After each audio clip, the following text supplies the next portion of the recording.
Hi, I'm Nancy Godin with Healing Health and Recovery. I wanted to have a conversation about something that I believe to be an epidemic in our society today.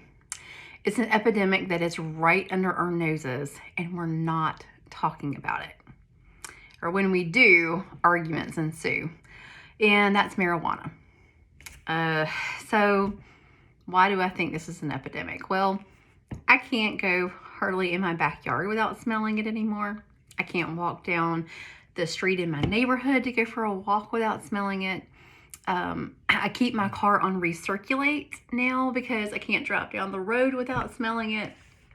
And even walked out of the grocery store not too long ago and it hit me in my face. And in case you are wondering, maybe you're not sure what it smells like, just imagine skunk. And that's about what it smells like. So why am I concerned about this? Well, a lot of research has been done that I want to share with you. And I think that the lax attitude towards marijuana, maybe it has to do with legalization, but I think a lot of it has to do with the fact that people don't realize, or not aware, that it is not the same marijuana that we had back in the day, what they call the Woodstock marijuana. So the marijuana from like the 60s and 70s, THC levels in that marijuana was about 2%. Fast forward to the 80s, we're jumping up to about 7% THC in the marijuana. And really and truly, if you look at it percentage-wise, that's quite a jump percentage-wise. Fast forward to today. So where are we at today? Well, all the plants have been genetically modified by now. So the old marijuana doesn't even exist anymore. And what we're looking at now is the flowers, the plants that we have now. We often see about 50-something percent THC levels in the plants now. So this is the plant that they're rolling up in joints and smoking. Now, to further that, they've learned how to concentrate it now.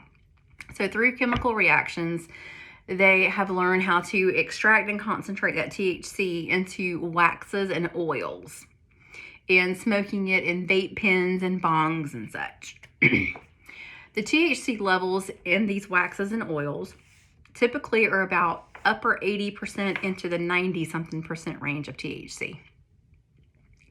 That's huge. That's a lot. So you may be asking, okay, what's the problem? What is the THC doing? Why are you so concerned about this? Well, there's been a lot of research done about the high potency marijuana since about 2018, 2019. And the research that I have found, they all say that the high potency is considered anything over 15% THC. So pretty much all of the marijuana that we have out there, the majority of it is going to be high potency marijuana. So this research is pretty viable for anybody. So what they're finding now is that with this higher potency marijuana, we have increase in psychosis among marijuana users. We have an increase in THC-induced schizophrenia. There is an increase in suicides among marijuana users. Look at some videos of some moms that are pouring their hearts out to bring awareness about this, that have lost their children. From a physical aspect, we have cannabinoid hyperemesis syndrome. So hyperemesis, what that means is basically profusely vomiting. So just vomiting a lot, which is going to lead to dehydration and all of the health issues that go along with that. Memory loss. So it's affecting the brain cognitively, and it's also showing a delay in brain development. So we now know also through science that the brain does not fully develop until about the mid to late 20s. Now, while I know that marijuana use is in a wide range of ages. So we're going all the way to like 10, 11, 12 years old that people are now starting using now, all the way up into the elderly as well. But a large portion of those that are smoking this marijuana are in that adolescent to young adult age. So this is the age where the brain is still supposed to be developing. And now we're normalizing putting a substance into the body that's going to affect brain development in the ages that the brain is still trying to develop. Why am I so concerned about this? Well, think about it.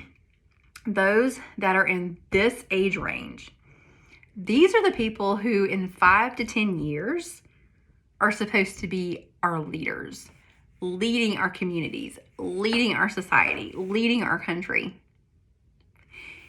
And we're normalizing putting a substance into the body that's going to affect the brain development, affect cognition, causing mental health issues. So yes, this is a big concern for me, as it hopefully should be for everyone, truly. So I just want to make you aware of some things about marijuana. So those are the issues that it causes in the brain. Some of you may not know that I now work in addiction recovery. I work in an intensive outpatient addiction recovery center. And I think that another part of the lax attitude towards marijuana is because we compare it to the hard drugs. So like your meth and your cocaine and your heroin. And while, yes, absolutely, these drugs are dangerous. Don't get me wrong. These drugs are very, very dangerous. But I think when we play the comparison game, that is also dangerous. You know, how many times do we hear, well, at least it's just pot and they're not doing cocaine or meth or heroin, right? Well, this is something that you may not know is that the meth and the heroin and the cocaine typically can be out of your system in 72 hours on average, depending on your metabolism. But for most, I mean, for on average, it's out of your system in 72 hours. So the day you quit using, about 72 hours later, it will be out of your system. Marijuana will stay in your system for 30 days on average for those who are maybe just smoking the plant in the joints. If you're doing the higher concentration stuff, you're looking at 45 plus up to 90 days that it stays in your system. So you can stop using today, and 45 days later, you could still be positive on a drug screen. This is concerning. What is it doing while it's staying in our cells inside of our body, affecting our brain all those days? Very, very concerning. So, and another thing too with the marijuana that comes up in arguments is, well, is it really addictive? Is it really a gateway drug? Well, what we're seeing now compared to what we're seeing back in the day. Okay, so even when I was a teenager in the 80s, I mean, I knew people who smoked pot. And I didn't know people who would smoke it on a daily basis. So most of the time you smoked it on occasion, maybe some weekends when you're hanging out with your friends. You know, that was when they would smoke the marijuana. So now we're seeing a lot of daily use, way more daily use. And that in and of itself says to me that there is an addictive component. And I'm going to tell you another reason why I believe that, yes, it is addictive. At work, we have clients that come in and this is also going to address the gateway issue. Is it a gateway drug? And we absolutely have clients that will come in and they will say, yes, it was a gateway drug for me. And this is coming straight from people who started out with marijuana and then went on to further down the road to those harder drugs. Okay. But interestingly enough, what we're seeing is we're not seeing so much of people stopping using the marijuana to start these other drugs. We're seeing them still on the marijuana and adding the heroin or the meth or the cocaine or alcohol, drinking in excess as well. And when they come in for treatment,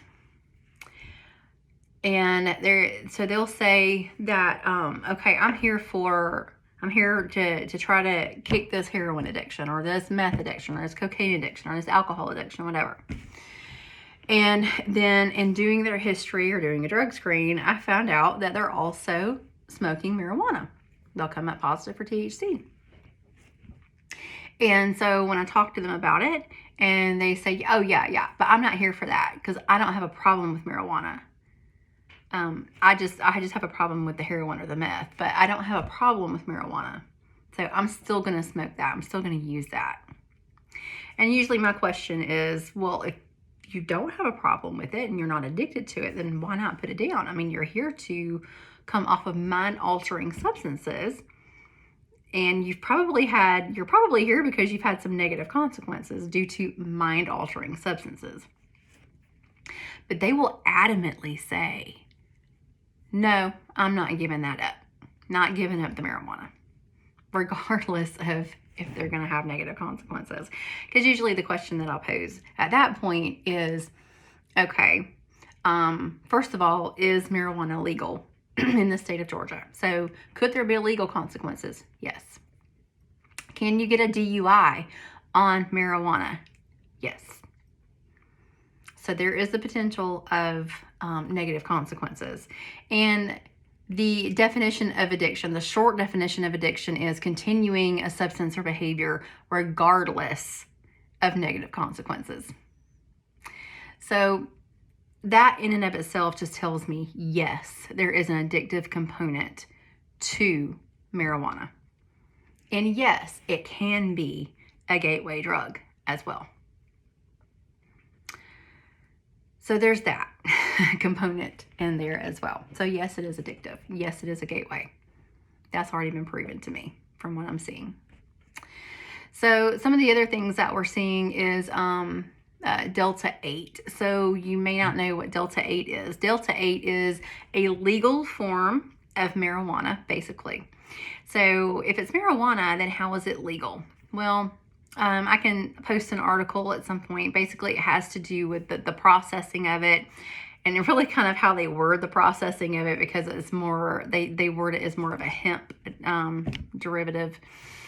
And so Delta 8 it comes from the same plant as the regular marijuana, which the biggest component of the regular marijuana is Delta 9. So Delta 8, Delta 11, Delta 10 is also in there as well. And Delta 8 is absolutely legal in Georgia. And it is sold in gas stations and all of those CBD and kratom stores that we see popping up everywhere around the corner. It's sold in there. It comes in the forms of gummies, candies, oils that you can vape. And I really want to address the vaping really quick. Something that you may not understand in vaping. And I'm not going to get into all of the talk about like the vaping of the nicotine. I am going to say this, that we're finding out very quickly, much more quickly than we did for cigarettes, the negative effects of vaping. But something that I learned a few months ago is that in the vaping process, whatever it is that you're vaping becomes more concentrated when it goes into the body. So when you're doing that, inhaling it into the body. The example that was given was, let's just say that you have an oil that contains 5% THC. By the time it goes through the chemical process and some of the water is evaporated, you're actually going to be getting 17% of THC going into your system. So that's going to be the same for nicotine too, as well. So we're getting a higher concentration. And like I said, it's barely legal in the state of Georgia, but it is legal. The problem with this is we really don't know how much THC is in the Delta 8s in Georgia, particularly because none of it is regulated. The CBD oil is not regulated. The kratom is not regulated. The Delta 8s are not regulated. So we're not testing this stuff to actually know what's in it.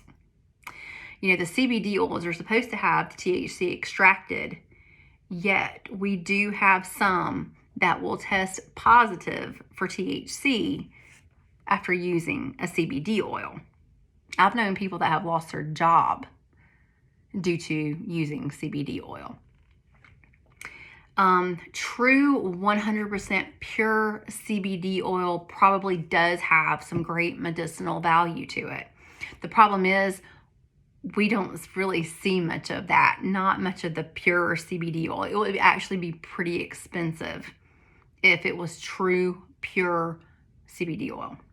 So what you're seeing in the gas stations and some of the pharmacies and even Walmart has CBD oil now. You don't have any idea what's actually in it. So it would be interesting to look up some of the testing that's been done. I went to a talk last year and learned a little bit about that, and it's really kind of scary to know what's in a lot of the CBD oil that's out there. So I highly suggest you do some research on that as well. But speaking of research and education, I just really want to get the awareness out of what today's marijuana is and what it is doing and why I am so concerned about it. So there is a website that I highly encourage you to go to, and that's learnaboutsam.org. That's SAM. It stands for Smart Approaches to Marijuana. And Dr. Kevin Sabat is the one who started this organization and has a lot of great research on this website about marijuana and the effects. And he also has an impact report on there that I highly suggest that you look at too. So they've taken lots of statistics from the states that have legalized marijuana and showing you what the effects of legalizing marijuana has done. And I mean, it's tons of different kinds of statistics, the wide range of statistics. So I highly encourage you to look that up. And after you look that up and after you do some research and after you educate yourself about the effects of marijuana, please go and talk to others to help educate others about marijuana. You don't know, even just telling one person could save a life. And if each one of us did that, if each one of us went out and educated someone about the effects of marijuana, and we saved some lives, then we're saving our communities, we're saving our society, we're saving our country. So let's not keep it to ourselves. Let's educate ourselves and then educate others. And one more thing that I do want to say before I sign off tonight is that if you are someone who is struggling with addiction, please, please, please reach out to me or reach out to someone to get help. If you reach out to me, I will do everything in my power to try to find the help that you need. And if you are the family member of a loved one who is struggling with addiction, please reach out to me. I have 2 support groups that I can offer you, educational support groups. Maybe you're just at your wit's end. Maybe you're just not knowing what it is that you're facing here. And maybe you just don't know how to deal or cope with it. You just don't know what to do. And you feel like you're alone. Know that you're not alone. I'm going to hook you up with a couple of support groups to choose from. So as you go into this Memorial Day weekend, please have fun, sober, safe fun. And I hope to talk to you again very soon. Thank you.